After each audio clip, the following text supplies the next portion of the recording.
आज की कहानी है दोस्तों, तीन चोर। कभी घमंड न करे। तो चलिए हम सुनाते हैं। बहुत दिनों की बात है, किसी शहर में रमन, घिसा और राका तीन चोर रहते थे।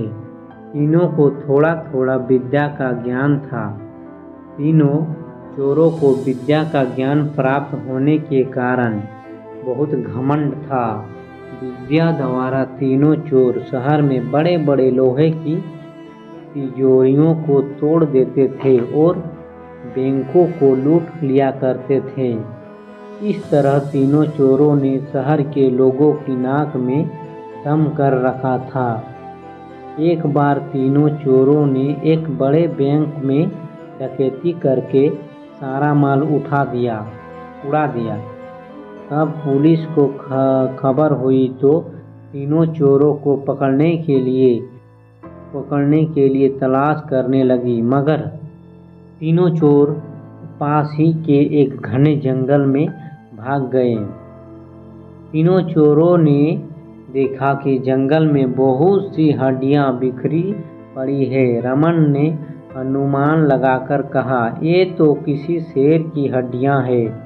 मैं चाहूँ तो सभी हड्डियों को अपनी विद्या के ज्ञान द्वारा जोड़ सकता हूँ। घिसा को भी विद्या का घमंड था, सो वह बोला, अगर ये शेर की हड्डियां हैं तो मैं इनको अपनी विद्या द्वारा शेर की खाल तैयार कर उसमें डाल सकता हूँ।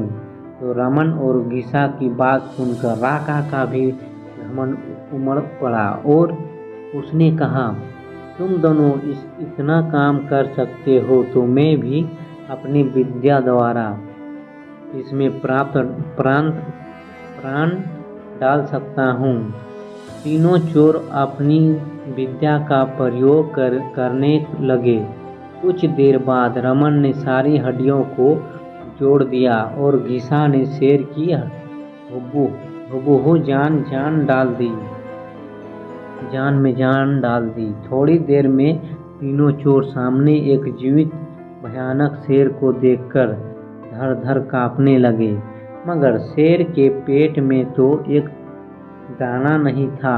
वह भूख के मारे गरजता हुआ तीनों चोरों पर हमला कर बैठा और मारकर खा गया। शेर मस्त होकर घने जंगल की ओर चल दिया। दोस्तों, इस कहानी से हमें यही शिक्षा मिलती है कि कभी घमंड नहीं करना चाहिए। घमंडी को हमेशा दुख का ही सामना करना पड़ता है।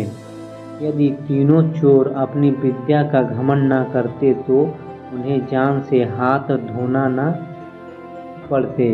हमें अपनी विद्या का प्रयोग सोच समझकर करना चाहिए। धन्यवाद दोस्तों, हमारे इस कहानी को सुनने के लिए।